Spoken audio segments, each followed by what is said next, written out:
Welcome to the Marketing Coach Podcast. I'm your host, Angie Gensler, and I teach you how to get more traffic, leads, and sales without the hustle or headache. Let's get started. Hey guys, in the last episode, we talked about how to convert website visitors into email subscribers. In today's episode, we're going to walk through how to turn those email subscribers into paying customers. So this is the 5th episode of the Sales Funnels Made Simple series, and today we're diving into the 3rd stage of the online marketing model, which is the nurture stage. Now, this is the stage where you nurture your email subscribers into paying customers. So if you haven't listened to the previous episodes in this Simple Sales Funnel series, then make sure that you check out the first episode in the series where I introduce the 5 stages of the online marketing model. And I'll link to that in the show notes for you so you can go check that out. Okay, so let's get started and walk through how to convert your email subscribers into paying customers. Now, this is where an automated welcome email sequence takes center stage. So once they become an email subscriber, your welcome email is the first impression in this new stage. So you really want to make it count. You're going to want to introduce yourself, express gratitude for them joining your email list, and set clear expectations. Now, this isn't just a handshake. This is the beginning of a very valuable relationship that you will hopefully have with them for years to come. So you want to make sure that you're being authentic and you show them lots of value. Make sure that they know what they're going to receive by being part of your community. Now, the essence of this nurture stage is to build, know, like, and trust. I'm sure you've heard that phrase many times before. So to build, know, like, and trust, this is where you're going to share your story, your values, your mission. You really want to make your subscribers feel like they're getting to know you as a friend, and they're not just receiving an email from some, faceless brand. Know, like, and trust. That is the foundation of any successful customer relationship, and it's really important to establish that right at the beginning. Now, once you've introduced yourself, you've set your expectations and started to form a relationship with your prospective customer, then you can softly introduce your products or your services. Now, subtlety is the key when introducing your products. Don't rush in to sell. Instead, you're wanting to educate your email subscribers. So showcase the benefits that your products or services offer and the solutions that you can provide to maybe any problems that they might have. You can share success stories and case studies. The goal here is to naturally transition from who we are to how we can help you in a way that feels natural and not overselly or spammy. Now, if you sell a variety of products or you offer a lot of different services, make sure that you are not sending the same welcome sequence to every single new email subscriber you get. You're going to want to tag new subscribers based on how they come to your list, and then you're going to segment them accordingly. So segmentation is going to be your secret weapon when it comes to communicating in this phase, because not all subscribers are the same, and your emails should not treat them as the same. So you're going to tailor your messages based on your email subscribers' behaviors, their interests, their preferences. And this will really ensure that your emails are highly relevant, which is going to increase your conversion rates, which is really our main goal here. So you may be wondering, well, how do I know their behaviors, their interests, their preferences? How do I segment them? Well, let me give you a simple example. Let's say that you are a travel blogger and you offer travel itineraries for families. Maybe it's a low-dollar digital product that you sell to parents. And then you also provide a service where you create custom trip packages for couples. Maybe it's retirees or people who are wanting to go on a romantic trip, just the two of them. Okay, those are 2 very different offerings. So one is a low-dollar product and one is a high-dollar service. So you would ideally have content on your website that would appeal to both of those different groups of people. And then you would have a different lead magnet for each. So let's say that you have an article talking about, the top 10 places to travel with children. That article then would need to have some sort of lead magnet embedded within it that would speak to that demographic of parents and travel.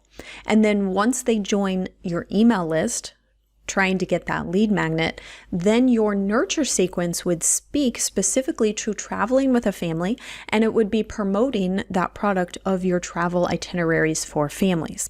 Now, on the flip side, you might also have content on your website talking about the 10 best romantic places to travel as a couple. Now, that article would need to have a lead magnet embedded within it related specifically to couples traveling together.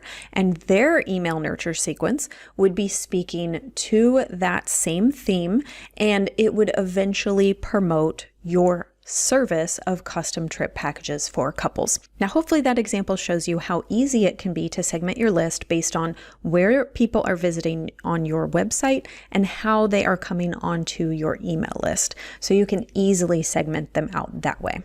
Now, the beauty of the nurture stage lies in the automation of all of it.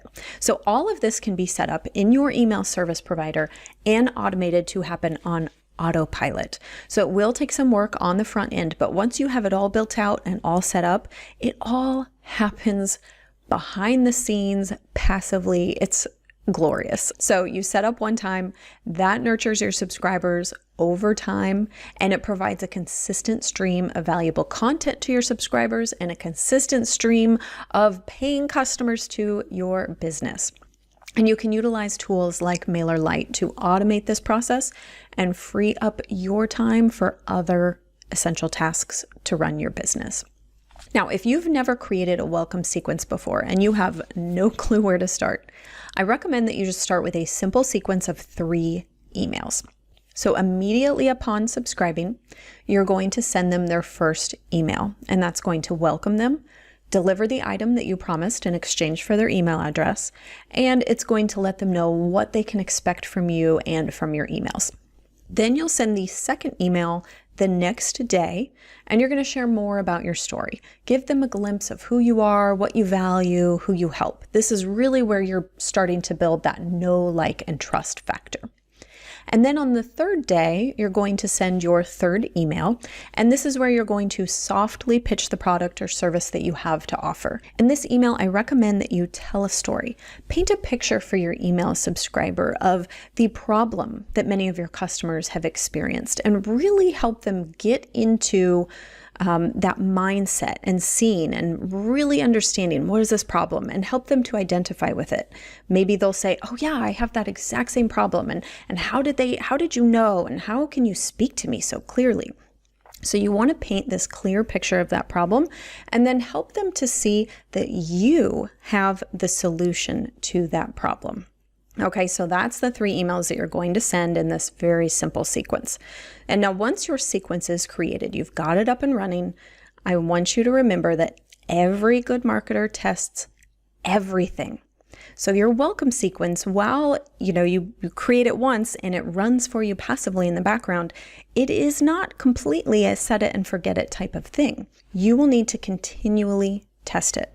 You want to experiment with subject lines, with the content, with the timing of the emails, and then you're going to want to track metrics, learn from that data, and then continue to optimize your welcome sequence. So this iterative process is going to ensure that you are always enhancing the subscriber experience, increasing your open rates, increasing your click-through rates, and hopefully increasing your conversion rates. Now, this does not have to be a super time-consuming task. Okay, I personally take a look at my welcome sequences every few months. I take a look at the data, I see what's getting clicked, I'll make a few tweaks, see if I can improve the open and the click-through rates, and then make notes of the changes that I made, and then set myself a task due in another 3 months to take a look at that again. Now, before I leave you to start building your welcome sequence, I also suggest that you join other people's email lists and pay attention to their welcome sequences. So you can start by joining mine. You can sign up for my free cheat sheet with 100 social media post ideas, and I will give you a link to that in the show notes so you can go sign up and you'll get the free cheat sheet, but you're also going to get that nurture sequence so you can see how I've built out my automation sequence, how I welcome, set expectations, build that know, like, and trust, and then softly pitch. Now, please do not steal word for word. That is not why I'm recommending you to go check out my welcome sequence. Use it as inspiration and use it to get ideas to build your own. So when you're joining other people's email lists, use it to get inspired. Use it to get ideas. Do not copy word for word. We want to be good humans, right? Okay, well, there you have it, the nurture stage of the online marketing model. Now, in the next episode, we're going to talk about the delight phase, which is where you're going to turn those paying customers into raving fans. And before we part ways, remember that perseverance, not perfection, is the key to success. If you keep taking action, your success is inevitable. I'm cheering you on. If you liked this episode and learned something new, make sure you rate, review, and subscribe to the podcast. And if you haven't given the Social Media Content Club a try yet, head over to angiegensler.com/content club to start your 7-day trial of done-for-you copy and paste content directly from your phone. You're going to love it. Well, that's it for today. Have a great day, and I will see you in the next episode.